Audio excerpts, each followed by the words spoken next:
tá? Em primeiro lugar, o efeito da bolha. Isso que é muito importante você entender na rede social, que o algoritmo, e aí faz muito bem que você assista uma série chamada O Dilema das Redes na Netflix, tá? O algoritmo, ele é feito, ele foi construído no Vale do Silício, o algoritmo das redes sociais, para te colocar numa bolha e te retroalimentar apenas das informações das pessoas e dos grupos que você mais se interessa. E te isolar daqueles que você não deu muita atenção ou rejeita. Então, o algoritmo, ele cria um mundo para você. O algoritmo, ele cria uma bolha, tá? Um mundo, um microcosmo de informações, pessoas que você se cerca, se sente bem, que se sente confortável. Ou seja, o algoritmo, ele cria a sua própria matrix. Te engana, né? Então, o crescimento evangélico se mantém disparado no Brasil. Não só acima, né, do catolicismo, que a projeção é que em 2030 tenha mais evangélicos que católicos no Brasil. Então, lembrando, gente, que isso aqui é projeções matemáticas, isso aqui não é ideologia, os caras do IBGE não são crentes. Isso são projeções. Então, qual é a projeção para 2032, mais ou menos, mais de 2030? Que tenha 39% de evangélicos e 38% de católicos. Qual é a projeção para 2050? É um pouco longe, mas eu já vi essa projeção, que em 2050 a gente vai ter, se continuar nessa caminhada aqui, cerca de 70% a 80% da população brasileira evangélica. Tá?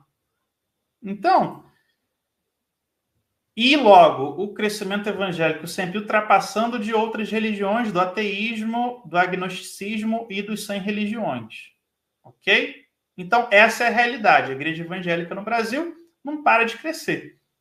E vai superar o número de católicos daqui a poucos anos. No máximo aí 10 anos, o número de evangélicos vai ser maior do que o número de católicos. E aí você me pergunta, então, Lucas, da onde vêm esses grupos que se dizem ex-protestantes, que são milhares e que estão acabando com o protestantismo no Brasil? Eu fiz um apanhado, né? Já estudo isso, já acompanho há anos, tá? Ou pelo menos aí, né, dos grupos principais desde da pandemia. E o que eu observei? Que ele se resume em dois tipos de grupos nas redes sociais. Primeiro, que eu chamo de olavistas ou paralelistas. Esse grupo é o mais antigo. A primeira pessoa que eu conversei na vida que me disse que iria virar católico, ele entrou em contato com as aulas e os textos do Olavo de Carvalho na internet. Isso foi antes da pandemia, isso foi cerca de 2016, por aí. E de lá para cá, o Olavo de Carvalho, ele se despontou como um grande influencer social das redes sociais, um mega guru, né, dessa direita, chamada antigamente de direita universitária, né, em homenagem ao sertanejo universitário. Lembrando, tá, gente? Sou de direita também, sou conservador, sou cristão, ok? Essa direita olavista, que o Olavo, de guru político, virou guru religioso. Além de trazer as pessoas para a sua visão política, pouco a pouco ele foi forçando intelectualmente seus seguidores a se converter ao catolicismo, porque não bastava ser de direita, tinha que ser católico também. Qualquer coisa longe disso era ser uma pessoa inferior, um cidadão burro, como me dizem os comentários de todos os que foram alunos do Olavo de Carvalho por anos. Os seguidores que participavam do grupo deles, que eram evangélicos, eram menosprezados, eram tratados como, na tribo, como cidadãos de segunda classe. Esse é o primeiro ponto. Então, a gente tem aqui um influenciador de redes sociais da política direitista, dentro de um espectro da direita, tá? Não representa toda a direita, né? E ele criou uma geração de outros influencers que lançaram até canal de streaming, documentários, filmes, influencers da psicanálise, da história, da jornalistas, né, blogueiros. Ele criou, então, uma grande corrente gigantesca. Então, esse é um braço. Qual é o segundo braço? Que eu estou chamando de ricardistas. E aí você interprete como quiser. É um setor da Igreja Católica no Brasil, tá? Que está fechado com o que a gente chama de tradicionalistas, tá? Que são grupos que existem aí já desde o século XIX, século XX, que agregam ultramontanistas, grupos que negam o Vaticano II, grupos que pregam a apostasia da Igreja Católica, que eles representariam a verdadeira Igreja Católica dentro da Igreja Católica, grupos sede-vacantistas, né? Então, esses padres, esses grupos intelectuais católicos no Brasil, que são minúsculos, eles, através de determinado padre, que eu chamo de o Silas de Malafaia da Igreja Católica, eles se tornaram muito famosos nas bolhas das redes sociais. Se você quiser saber mais sobre os tradicionalistas, tem uma live aqui no meu canal com a professora Mirticelli, que é doutoranda em História da Igreja pela Pontifícia Universidade Gregoriana, a PUG. Depois você vê lá. Então, em primeiro lugar, quem se diz católico que se converteu ao protestantismo, hoje em dia, está dentro desses dois grupos aí. Então, aqui você já vê uma coisa muito interessante. Esses grupos, eles ascenderam junto com a ascensão no Brasil do Facebook, do WhatsApp, do Instagram. Tá? E aí depois aí, se tiver algum historiador da religião, cientista da religião, me agradeça depois e me cite nesses insights todos de tese de doutorado que eu estou dando aqui. Qual que é o grupo que esses influenciadores olavistas e ricardistas alcançam? Majoritariamente a geração Z. Então você já deve ter sido xingado, atacado ou visto um hate gratuito por algum adolescente, alguém de 18 anos, alguém da faixa aí até os 20, 25 anos. Né? Outro, você já deve ter visto também que esses influencers são millennials, os seguidores dos gurus maiores. Tá? Guarda esses dois pontos, que a gente vai voltar lá na frente. Geração Z e millennials. Tá? Sexto ponto. Essas pessoas que eram protestantes e agora são católicos, elas estão se convertendo ao catolicismo romano?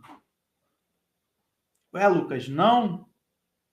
E é aí que eu quero trazer para vocês a questão para vocês compreenderem o fenômeno. Antes de se converterem ou se entenderem convertidos ao catolicismo, eles se converteram a um combo tribal, tá? Em si, não é um fenômeno de conversão religiosa, mas é um fenômeno de conversão política, de ideologia, tá? Porque eles não viraram católicos, eles viraram o combo direita, que não é, novamente aqui falando, a direita em si, mas um espectro dela. Ou seja, monarquista,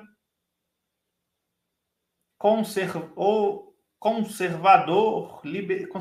nos costumes, liberal na economia, anticomunista, armamentista, né? Você vê as mulheres desses grupos que são influencers voltarem a usar aquelas roupas Amish, Quakers do século XVI e dizer que isso aí que é a roupa da mulher. Inclusive, né, essas influencers, elas utilizam toda a mentalidade protestante anabatista americana como se fosse algo católico. Tá? Então, não é conversão ao catolicismo, é a conversão a um tipo de soldado de direita, soldado, tipo aquilo que os soviéticos faziam, que a China maoísta fazia, que o nazismo alemão fazia, que o fascismo italiano fazia. Não basta aderir não é a religião, é um combo inteiro que te formata num militante ou monarquista, sempre comunista, armamentista, monarquista, conservador. Às vezes não é monarquista, às vezes é republicano, tá bom. Mas tá aqui, militarista, né? Ou anarcocapitalista, mas tá sempre aqui, ó, circulando nesses pontos. É conversão ao catolicismo? De novo, não. É conversão a uma personalidade. Ele não se tornou católico. Ele se tornou seguidor de Olavo, seguidor de Marcélio, seguidor de RPM, né? Não é o culto católico, é o culto ao influencer nas redes sociais, tá? Ele não segue a religião católica romana, ele segue o influencer. E o que o influencer diz ser certo, ele pratica, tá?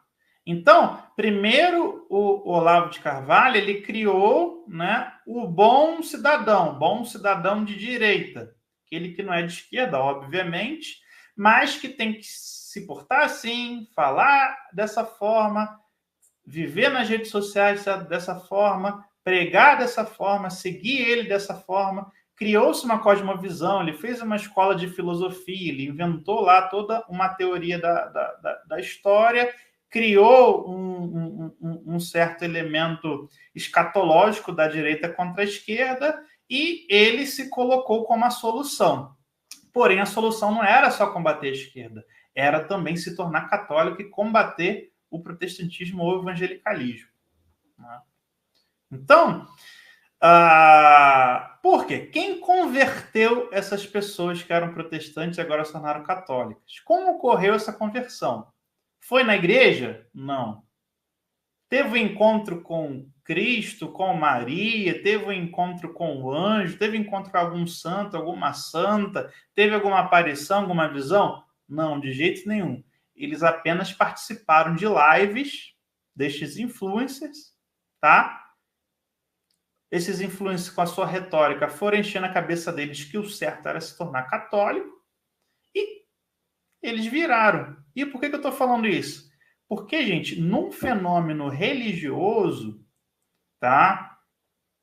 Utilizando um termo da minha tese de doutorado, na comunicação do sagrado, quando alguém se converte à fé, a alguma religião, geralmente acontece um fenômeno sagrado, tá? uma aparição, rompimento metafísico, alguma coisa que desperta o senso sagrado, alguma visão, uma aparição, transformação de vida pessoal. Isso é o que acontece nas religiões e no cristianismo, né? No caso dessa galera inteira, não tem pessoalidade nenhuma. Eles não viram pessoalmente, não tiveram contato com o influencer que converteu eles. Eles só assistiram lives, leram textos e viram vídeos gravados. Não teve um local de culto, não teve uma pessoa física na frente deles, tá?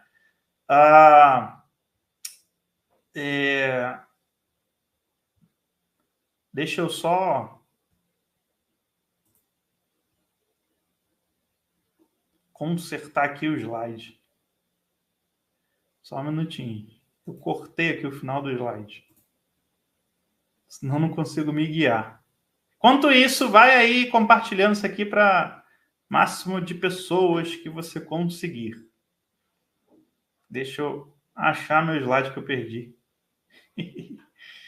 Achei.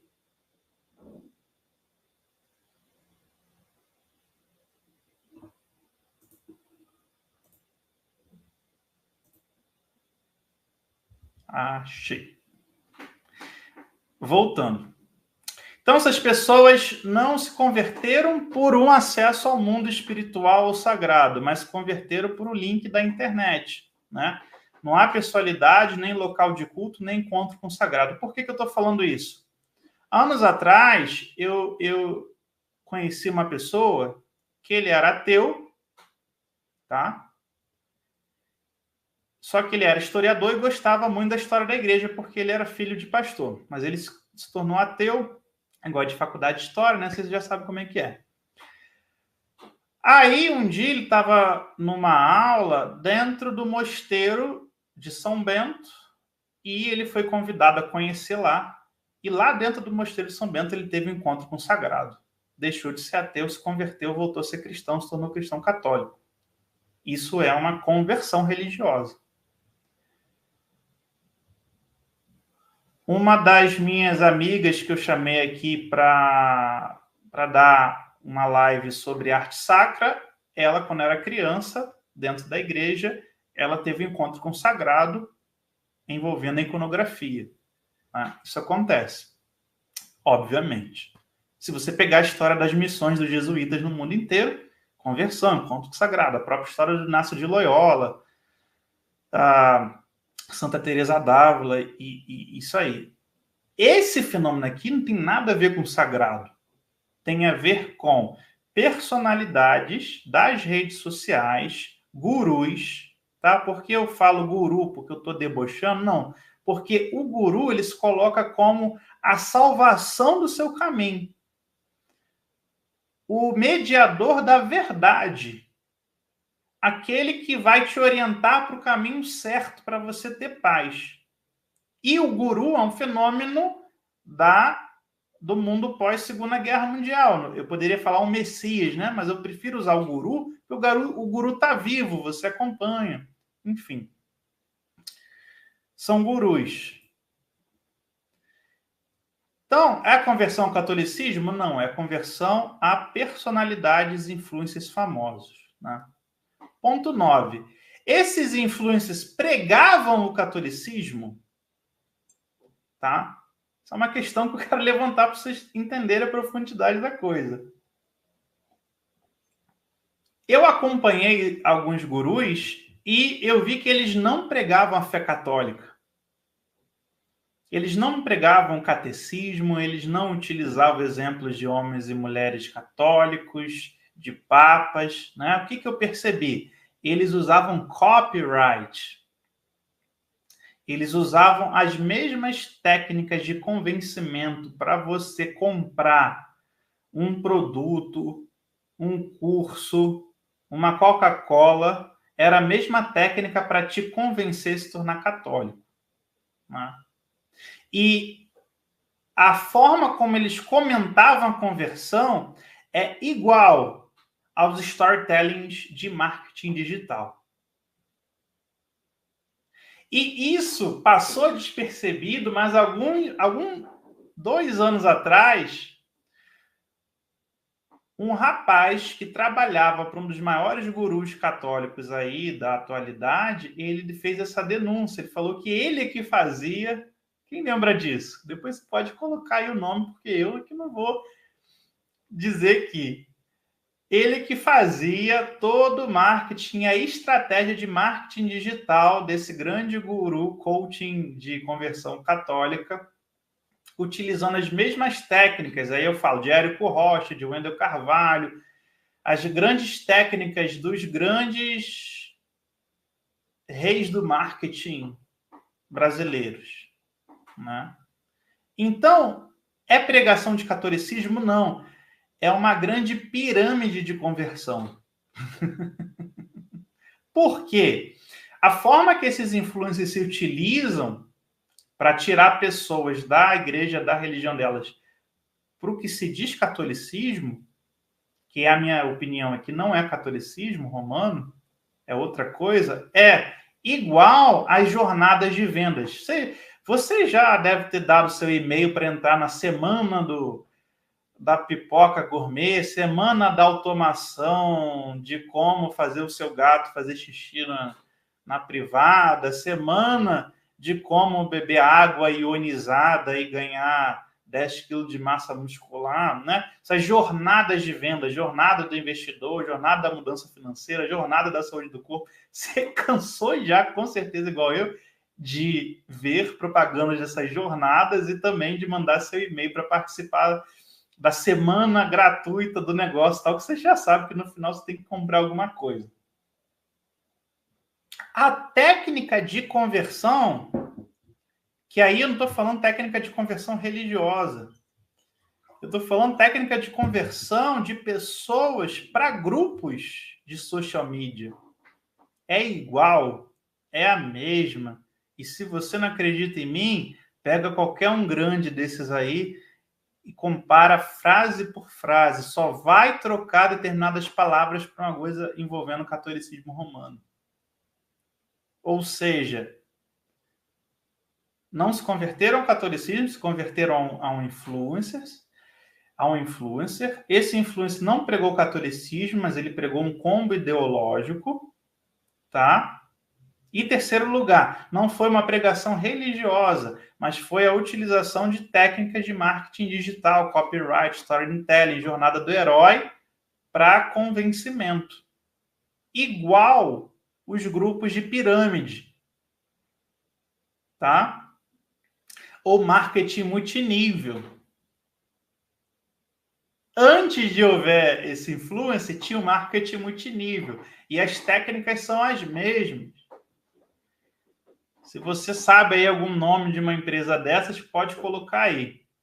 Porque as técnicas... Ah, tá duvidando? Faz uma pesquisa básica, compara e você vai ver que é.